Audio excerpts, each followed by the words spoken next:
Bom, agora a gente vai ver um outro método de resolução para cálculo de curto-circuito, agora utilizando a matriz impedância Z, certo?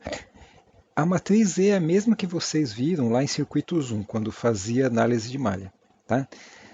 Só que a gente não vai entrar tanto em detalhe como montar a matriz Z, né? Porque precisa de um algoritmo já diferenciado para isso. A gente vai ver o método mais simples de se fazer, certo?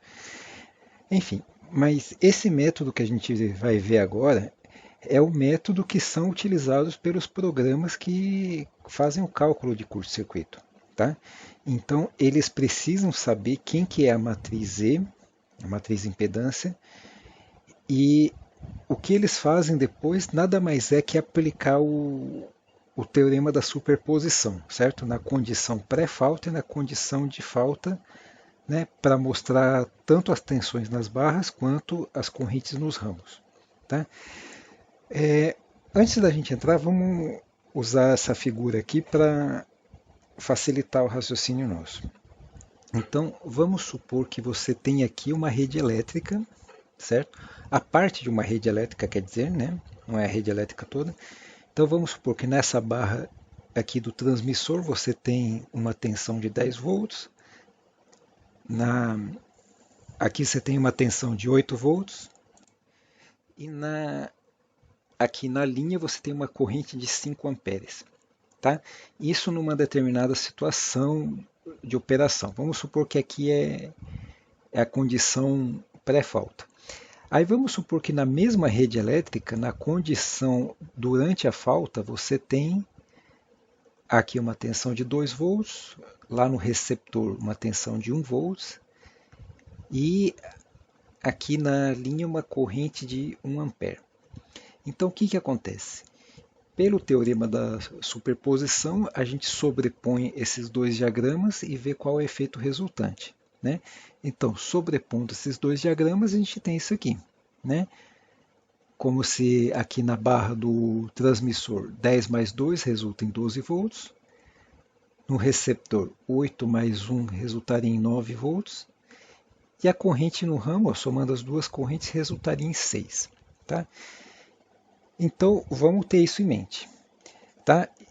Então, isso aqui, a tensão nas barras também a gente pode somar elas, né, numa condição, depois na outra e obter a resultante. Tá, gente, então isso vai ser, entendendo isso, vai facilitar a explicação mais para frente. Tá, outra coisa que a gente tem que deixar claro é o seguinte, numa rede elétrica, né, vamos supor essa rede simples aqui, né, uma radial com 4 barras. Então, o que vai acontecer? Né? Vamos supor que você tem uma geração aqui, aí você tem consumidores aqui, aqui e aqui, né? Nas barras 2, 3 e 4. Então, vocês hão de concordar que, vamos supor que tem um curto-circuito na barra 2 aqui, certo? Então, vai ter um curto-circuito, toda a corrente maior parte da corrente vai ser destinada a suprir o curto-circuito e qual que é a consequência disso? Que as barras 3 e 4 elas vão ficar com a tensão menor, tá? Porque vai ser grande a queda de tensão que ocorrer aqui, então vai resultar numa tensão menor para essas barras aqui. Então, o curto-circuito ele tem essa desvantagem. Aonde ocorreu o curto-circuito, né, dependendo da localidade, afeta a vizinhança. Né? Um exemplo, vamos supor que agora o curto-circuito ocorreu na barra 4, a barra mais distante da fonte. Nessa ocasião, havendo curto-circuito aqui, certo? Obviamente que vai ser uma grande corrente que vai passar aqui pela linha, mas as tensões na barra 2, por exemplo, não vai ser tão afetada igual foi na barra 4. Tá? Então, as barras que estão mais perto da fonte e o curto-circuito foi mais longe, certo? Não afeta tanto as barras que estão perto da fonte. Agora vamos supor uma condição bem extrema aqui, que o curto-circuito ocorreu aqui na barra da fonte, certo? Aí qual que é a consequência disso? Todas as demais barras para trás vão sofrer com uma tensão baixa. Por quê? Porque toda a corrente vai ser destinada para suprir o curto-circuito. Tá? Então é só analisar a lei de Ohm, tudo mais que é fácil, né, fazer esse tipo de análise aí. Tá, então vamos para o método da matriz Z, certo?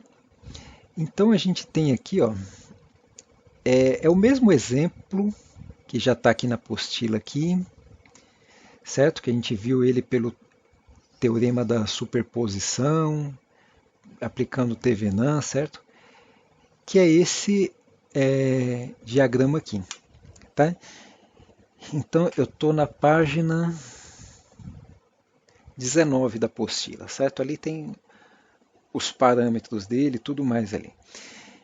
Então, tem esse método da tensão interna das máquinas, que ele não é tão importante porque é praticamente manual.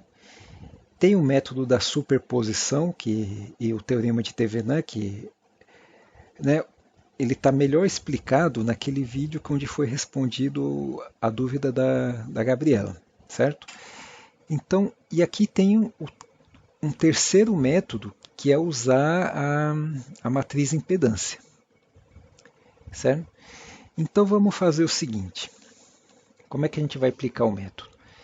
Ó, eu estou anulando as fontes, certo? E está aqui o diagrama apenas de impedância aqui, certo? Então, notem que tem os nós 1, 2, 3 e 4, certo?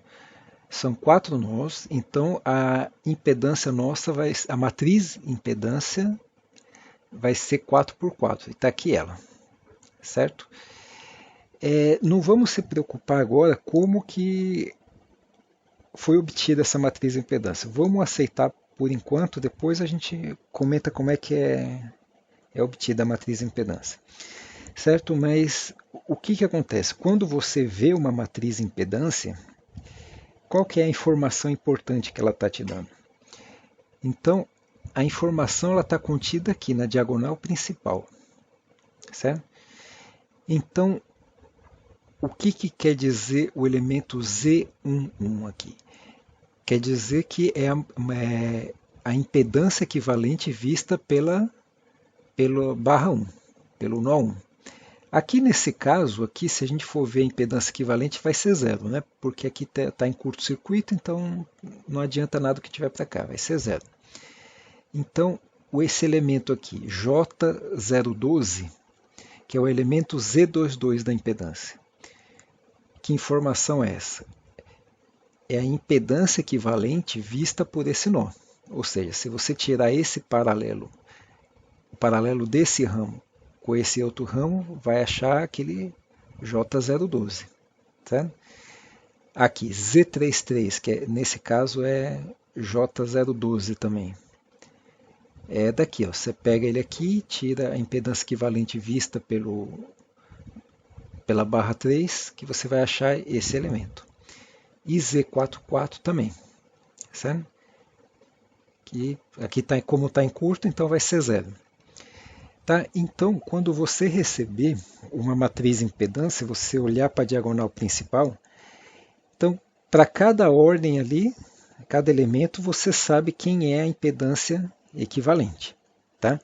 Então, se você conseguiu montar a matriz, você não tem necessidade de se preocupar em tirar o equivalente, aplicar o Thevenin, aquela coisa, aquele trabalho manual todo, não. Certo? Pois bem, então partimos disso daqui. Ele quer a corrente de curto-circuito, né? Aqui ele já admitiu que a gente tem as tensões pré-falta. Então a gente sabia que na barra 3 os terminais é 0,97 PU, certo? Aí aplicando a queda de tensão, né? A gente obtém a tensão pré-falta para cada barra dessa daí, tá certo? Então notem que aqui primeiro depois a gente vai ver mais para frente a parte de fluxo de potência, que o fluxo de potência ele dá as tensões nas barras, entre outras coisas, tá? Mas aqui no nosso caso é só fazer o cálculo da queda de tensão na mão mesmo. Então quem vai ser, né, a corrente de curto-circuito? Lembrem que o curto-circuito ocorreu na barra 3, que é nos terminais do motor.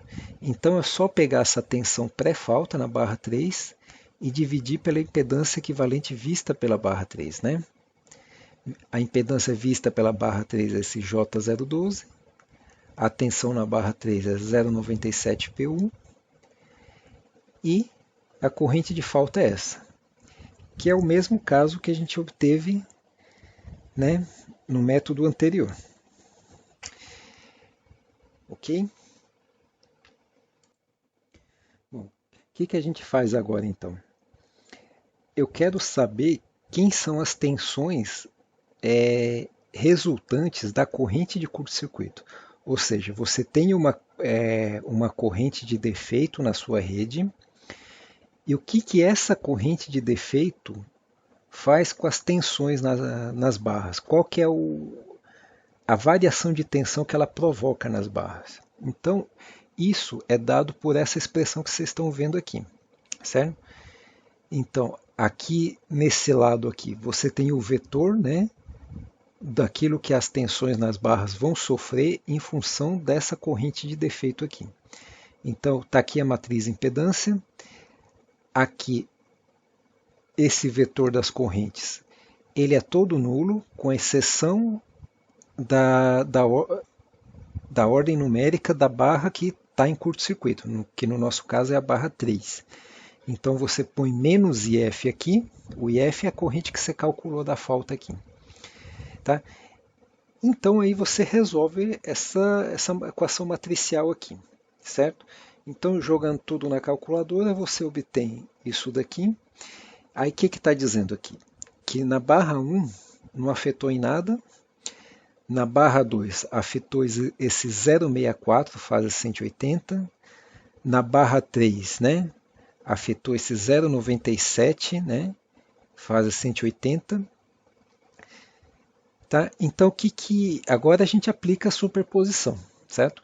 Porque essas tensões, né, na verdade são o efeito causado pela corrente de falta. Então a corrente de falta causou isso nas tensões. Agora a tensão resultante vai ser o quê? É a tensão pré-falta com essas tensões aqui.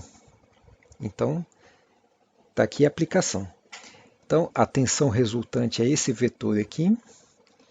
Esse aqui são as variações de tensão provocadas pela corrente de falta. E esse vetor aqui são as correntes pré-falta. Então, se você tivesse um voltímetro em cada barra, certo? Durante a falta ele vai fazer a leitura dessas barras, dessas tensões aqui, certo? Então isso que está aqui é a aplicação disso que a gente viu aqui em cima aqui, ó. Certo? Então eu tenho um diagrama numa determinada situação, outro diagrama numa determinada situação. A tensão nas barras é a soma dos dois diagramas, certo? É isso que aconteceu. Aí eu quero saber quem são as resultantes em todos os ramos agora, certo? Então aí é só aplicar a lei de Ohm, né? Como é que é aplicada a lei de Ohm? Né? Por exemplo, a corrente 1, 2, ou seja, que é da barra 1 para a barra 2. Eu faço a diferença de potencial, né, e divido pela impedância do ramo, certo? Aí resulta as correntes aqui. Então aqui é a mesma coisa. Ó. A corrente de 2 para 3, eu pego a tensão na barra 2 menos a tensão na barra 3, e está aqui a impedância. E divido pela impedância e resulta nessa corrente, certo? Então, quantas forem as barras do sistema, eu faço a mesma coisa. Tá? Então, esse método ele é o que você pode fazer um algoritmo para ele, certo? Você pode fazer um programa, tudo mais ali, certo? Então, a gente vai falar da matriz Z na próxima gravação aí, tá certo? Então, agora vocês podem comparar esse método com os métodos anteriores, tá certo? Então, vejam esse método aqui, vejam os demais, façam a comparação entre um método e outro, tá ok?